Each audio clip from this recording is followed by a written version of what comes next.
It is completely rational to consider investing in some kind of camping battery setup that can also sort of double up as an emergency power supply in the event of your house losing power. And quite often these battery packs are sold with solar panels, and I'm assuming that if you're watching this video, you're facing a bit of a situation where you've got a bit of an information overload and you're really struggling to pick the appropriate size battery in regards to running the appliances that you want to be running during whatever situation you're in. And so if this is you, this is the person that I had in mind when I was making this video. And so with that, I've divided the video into the following sections. And so the first section being how to pick the right battery size to meet your needs. The second section being extra little traps to avoid or things to consider when buying this battery.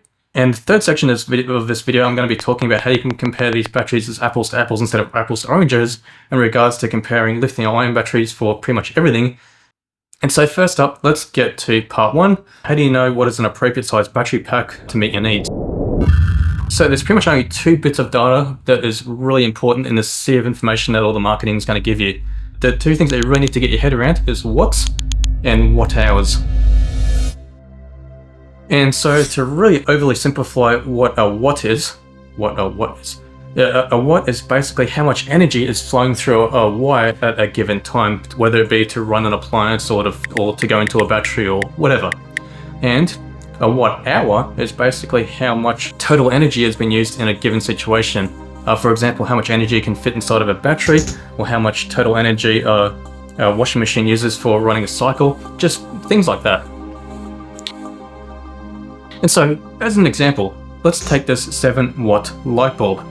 And so, as this light bulb is shining, it is running at a rate of 7 watts, which is running through the wire to run it. Or another simple way to think of this is that it's running at 7 watts per hour.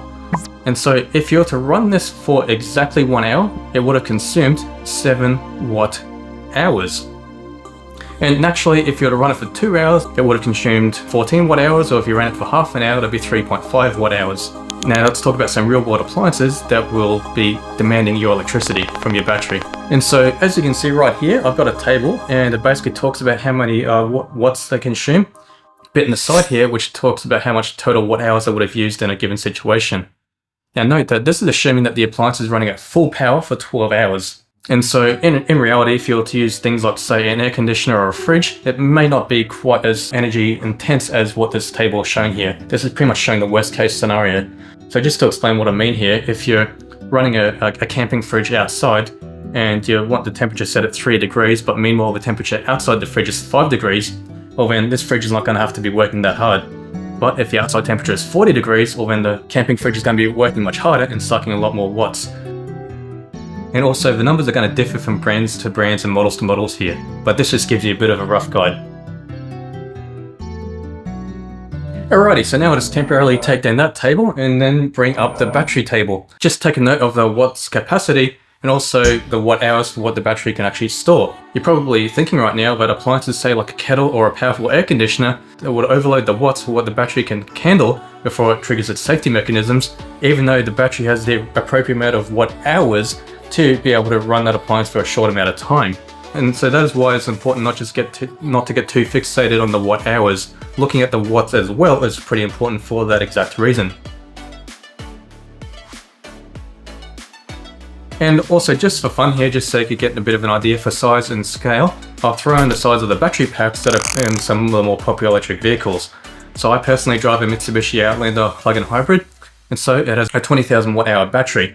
And the Tesla Model 3 has a 75,000 watt hour battery, or you got the BYD Seal, which is an 82,500 watt hour battery. And so let's look at the 2048 watt hour battery. And so if you were to run a 2000 watt kettle for 5 minutes, you'll find that it will be just under the amount of watts needed in order to trigger the safety mechanism, so the battery will run it. But you'll find that if you did this in the space of only 5 minutes, you would have depleted about 8% of that battery's overall capacity. What if you wanted to use one of these camping batteries, which you've recharged with your camping solar panels, to add some kilometers to your electric vehicle? Is this possible? Well, in a short word, yes, but it's not going to be that effective.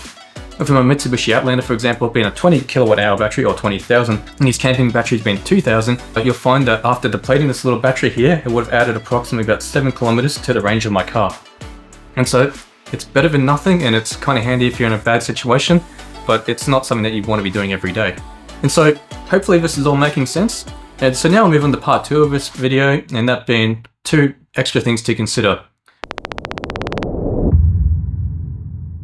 And so they are sine waves and chainable. For sine waves, I'm not really going to bother getting to the nitty-gritty and explaining what exactly they mean. I'm just going to keep this very simple. When you're buying the battery pack, and make sure it's using a pure sine wave, not a modified sine wave.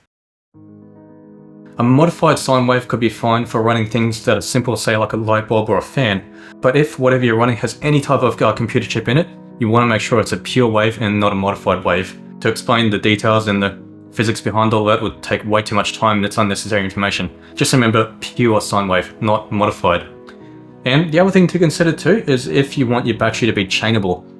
And so if you're confident that the battery pack that you're getting is going to be all the capacity that you ever need, and you're happy with that, well then chainable doesn't matter. But if you want to be able to leave a bit of room in the future to be able to connect a second battery to it to add the life into the existing battery set without having to buy a whole separate thing that comes in the battery pack, meaning the plugs and everything like that, it might be a good idea to try and buy a set that is chainable.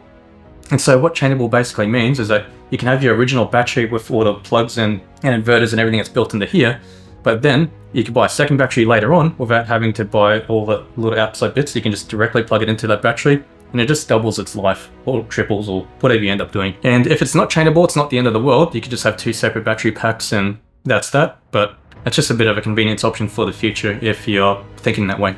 And now I'll move on to the last part of this video, and this is talking about how to convert battery sizes when people talk about amp hours rather than using watt hours.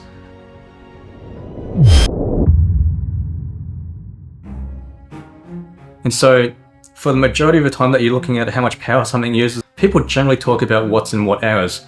But occasionally, for certain types of products, people use amp hours instead. And so this is very common with mobile phones and the old style car batteries being the AGM batteries. And so they use amp hours rather than watt hours. And so how do you convert them so you're comparing apples to apples? Well, the formula for this is watt hours, or watts, equals voltage times amps, or amp hours. And so in order to convert it, you need to find out what the voltage is for the device that you're using. If it's a car battery, it's easy, it's pretty much always 12 volts. And if it's a mobile phone, basically just can Google what voltage your mobile phone is. In the case of my phone, it is a Samsung S20 FE, and it uses 3.85 volts. And so I'll plug it into this equation here. And so my phone has a 4.5 amp hour battery. So I'll multiply that by 3.85 volts, and that gives me 17.325 watt hours. And so if you had this Bluetti battery, it could recharge my phone 114 times. I appreciate that I've just given you a bit of an information overload and explaining the whys behind a few very simple concepts. And so I'll just give the headlines of what those simple concepts were again without explaining the whys this time. And so when picking a battery pack, there's 3 things to look for. The first one being, can it handle the amount of watts that your appliance consumes? Number 2 is, can it store the watt hours for how much your appliance would need to run for an appropriate amount of time? And make sure it uses a pure sine wave rather than a modified sine wave.